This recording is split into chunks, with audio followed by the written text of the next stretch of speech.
Laidą remia Fakto Auto, naujausi Citroen modeliai, modernus dizainas, kasdienis praktiškumas ir net 8 metų arba 200 000 kilometrų garantija.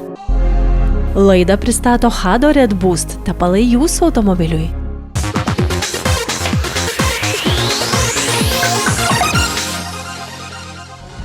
Labas rytas.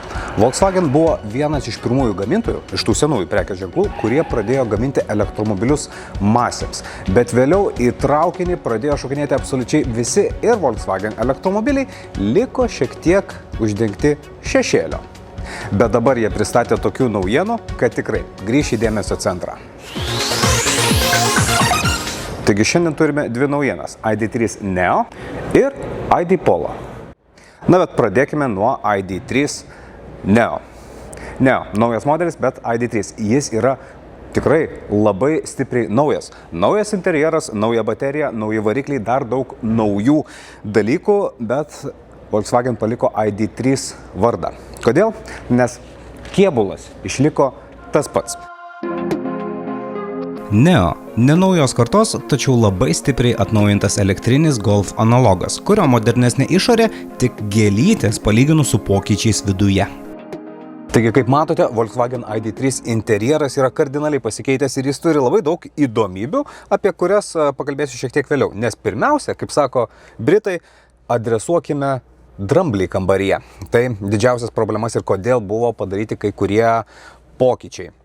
Volkswagen ID.3 buvo labai geras ir gerai važiuojantis elektromobilis, kuris turėjo kelias labai didelės problemas, kurias išreiškė žurnalistai, vėliau ir klientai irgi negailėjo savo pasipiktinimo, tai dabar Volkswagen jas ištaisė.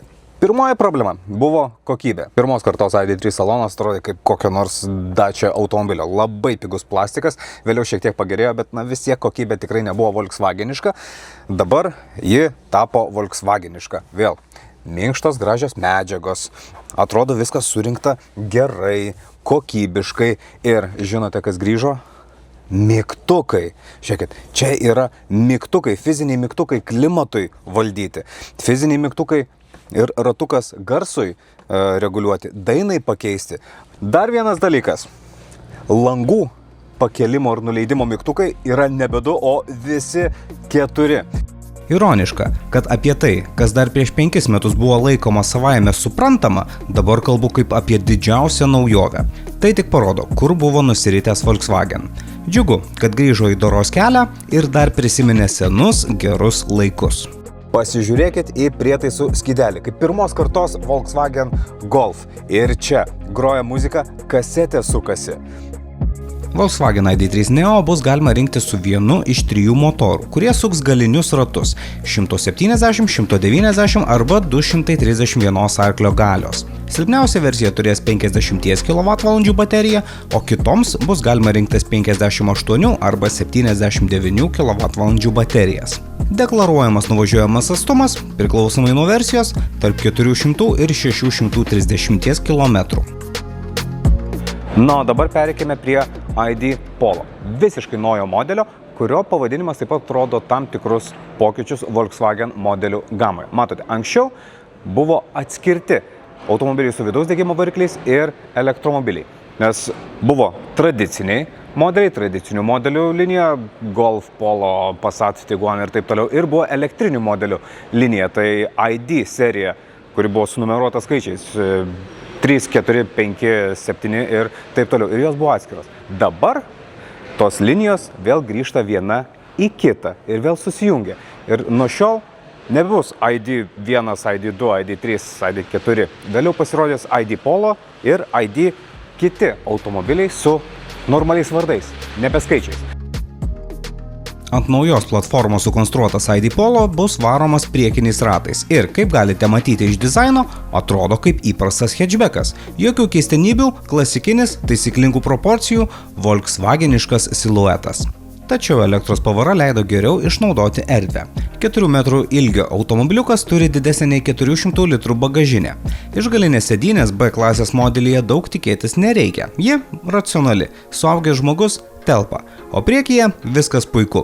Žinoma, tai bus pigus mažos klasės automobilis, tad kietos plasmasės taip pat rasite, bet tie paviršiai, kuriuos įprastai liečia rankos ir kur mato akys, kokybiški. Šis elektrinis Polo atrodo pakankamai solidus, tikras Volkswagen. Ir jis turi lygiai tokius pačius klimato valdymo mygtukus, garso ratuką.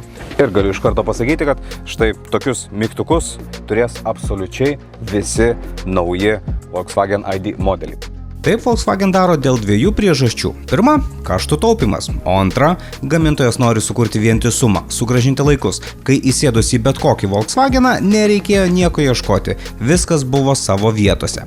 Ir tai jiems sekasi. Vis tik man šių elektrinių Volkswagenų razinos klasikinė grafika ekranuose. Na ir galiu pasakyti, kad grafika ID Polo yra padaryta netgi geriau negu ID3 Neo modelyje. Nes navigacija, pavyzdžiui, įmontuota į tokį senovinį kineskopinį televizorių. Ir satelito vaizdas irgi taip pat turi kažkokį tai filtrą senovinį. Ir atrodo viskas labai tuo pačiu moderniai, bet ir senoviškai. Man tai tikrai patinka. ID Polo bus galima rinkti su viena iš dviejų 37 arba 52 kWh baterijų. Mažesnė baterija bus komplektuojama su 116 arba 135 arklio galių motorais, o didesnė baterija turinčio modelio priekinius ratus suks net 211 arklio galių motoras. Miesto elektromobilis teigiama, viena įkrova su mažesnė baterija nuvažiuos daugiau nei 300 km, o su didesnė baterija pus 500 km. ID Polo turėtų kainuoti nuo 25 000 eurų.